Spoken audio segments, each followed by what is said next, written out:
My name is Dr. Anthony Levatino. I'm a practicing obstetrician-gynecologist, and I've performed over 1,200 abortions. Today I'm going to describe a first trimester surgical abortion called suction D&C, dilatation and curettage. This is the most frequently performed abortion and is used typically from 5 to 13 weeks of pregnancy. After administering anesthesia, the abortionist uses a speculum like this.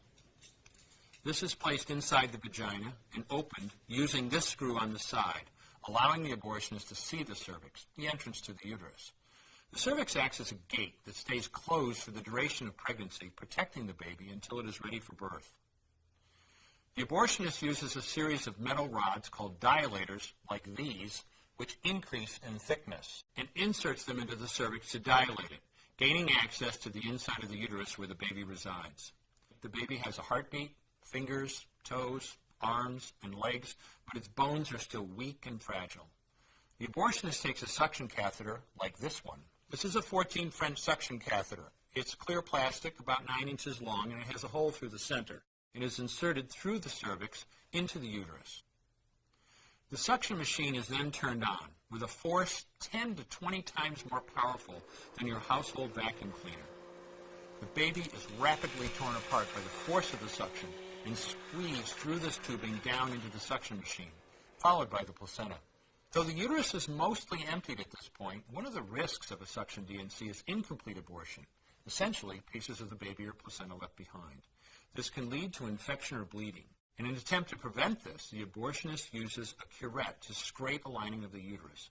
The curette is basically a long-handled curved blade. Once the uterus is empty, the speculum is removed and the abortion is complete. The risks of suction D&C include perforation or laceration of the uterus or cervix, potentially damaging intestine, bladder, and nearby blood vessels, hemorrhage, infection, and in rare instances, even death. Future pregnancies are also at a greater risk for loss or premature delivery due to abortion-related trauma and injury to the cervix.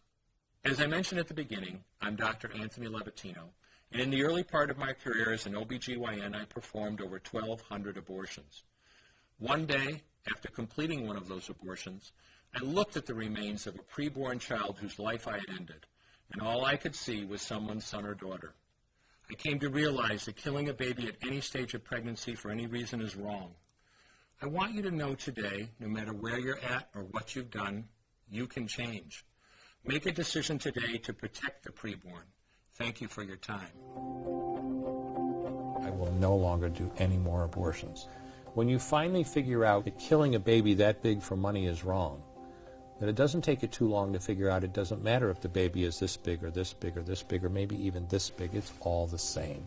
And I haven't done any since then, and I never will.